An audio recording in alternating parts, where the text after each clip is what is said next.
అమ్మానికి మహిమ కలుగును గాక. అందరికీ వందనాలు. ఈరోజు వాగ్దానం సామెతలు 20వ అధ్యాయం 22వ వచనం చదువుదాం. కీడుకు ప్రతి కీడు చేసుకొనవద్దు, యెహోవా కొరకు కనిపెట్టుకొనుము, ఆయన నిన్ను రక్షించును. దేవుని నామానికి మహిమ కలుగును గాక. మనం మంచి మనస్సాక్షి గల వరమే బ్రతకాలని దేవుడు చెప్తున్నాడు. ఎవరు కీడుకి ప్రతి కీడు చేయొద్దు. ఎవరైనా నిన్ను దుఃఖపరిచిన ఎడల ఆ దుఃఖాన్ని దేవుడు చూస్తున్నాడు కాబట్టి నీకు తగిన సమయంలో రెట్టింపేశాడు. ఎవరికి ఎవరు కీడు చేసుకోవద్దని దేవాది దేవుడు సెలవిస్తున్నారు. కొరకు కనిపెట్టు. తగిన సమయం ముందు నువ్వు ఏ దుఃఖంలో, ఏ శాపంలో, ఏ పాపంలో ఉన్నావో, ఎన్ని నిందలతో, ఎన్ని మాటలతో పడుతున్నావో యెహోవా కొరకు కనిపెట్టు. ఒకానొక దినమున అందరికంటే నేను హెచ్చించే దేవుడు ఉన్నాడు. ఆ దినాన యెహోవా నీకు ఘనత తీసుకొని వస్తాడనమాట. అందుకోసం దేవుడు సెలవిస్తున్నాడు. నువ్వు ఎవరికి కీడు చేయొద్దు, ఎవరిని దుఃఖపరచొద్దు, ఎవరిని నువ్వు ఆటంకపరచొద్దు. కానీ నువ్వు ప్రతి విషయం ముందు దేవుని కృతజ్ఞత స్తుతులు చెల్లించి యెహోవా యందు కనిపెట్టుకొని ఎడల ఆయన నీకు ప్రత్యుత్తరం ఇస్తాడు. ఆయన నిన్ను రక్షిస్తాడు, ఆపదల నుండి రక్షిస్తాడు. నువ్వు పొందిన అవమానం ప్రతిగా రెట్టింపు సంతోషాన్ని ఇస్తాడు. దుఃఖానికి ప్రతిగా ఉల్లాస వస్త్రాలను ఇచ్చే దేవుడు కాబట్టి నువ్వు ప్రతి విషయంలో దేవుని యందు నమ్మిక కలిగి దేవుని మీద ఆనుకొని దేవుని మీద ప్రార్థిస్తూ నువ్వు బ్రతికిన ఎడల తగిన సమయం ముందు దేవుని జ్ఞాపకం చేసుకుంటాడు. కనుక ముందుగానే మనము దాని జోలికి వెళ్ళకుండా దేవునికి అప్పగిస్తే దేవుడు మనల్ని గొప్పవారిగా చేస్తారు.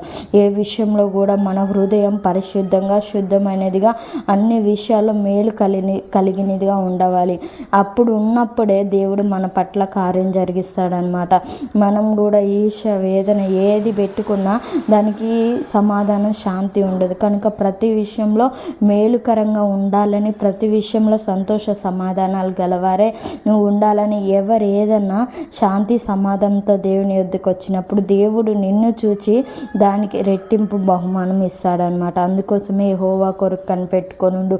ప్రతి విషయంలో కనిపెట్టుకొనుండు. ఏ విషయాలు నీ జీవితంలో ఆలస్యం అవుతున్నాయో ఆ విషయంలో దేవుని ఎదుట కనిపెట్టుకొని ఉన్న ఎడల నీ కార్యం సఫలం అవుతుంది. మనుషుల యొద్దకు వెళ్ళి కనిపెట్టడం ద్వారా నీకు చాలా తక్కువ సహాయం అందొచ్చేమో, కానీ దేవుని యొద్దకు వెళ్ళిన సంపూర్ణమైన బహుమానం దేవుడు నీకు ఇస్తాడు. కనుక మనం అన్ని విషయాల్లో దేవుని యందు కనిపెట్టుకొని దేవుని యందు భయం, భక్తి కలిగి దేవుని యందు నడుచుకుంటూ ఉన్న ఎడల దేవుడు మనల్ని రక్షించి మన పట్ల కార్యాలను జరిగించగల దేవుడే ఉన్నాడు.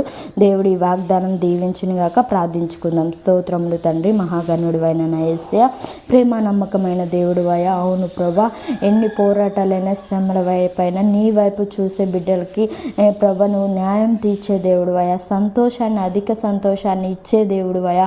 నువ్వు నీతి, న్యాయం కలిగిన దేవుడు వేసే ప్రజలందరికీ అది తెలియచేయండి అయ్యా.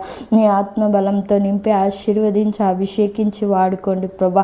ప్రతి బిడ్డకి సహాయం అందించి ఈ దినాన ఎటు వెళ్తున్న క్షేమము, దీవెన, ఆశీర్వాదం, మేలు దయచేయి. ఏ పని చేస్తున్నా విజయం దయచేయండి. నీ దేవదూతలు తోడుగా పంపించండి అయా. నీ కొరకు కనిపెట్టుకొని చుండగా ప్రతి బిడ్డకి తగిన సమయంలో సంపూర్ణమైన బహుమానం దయచేసి నీ మేలుతో నింపి అయా నీవే ఆశీర్వదించి అయా నీ నామానికి మహిమ తెచ్చుకోమని నజరేయుడైన యేసుక్రీస్తు నామమున అడుగుచున్నాం తండ్రి. ఆమేన్. Praise lord. అందరికీ వందనాలు.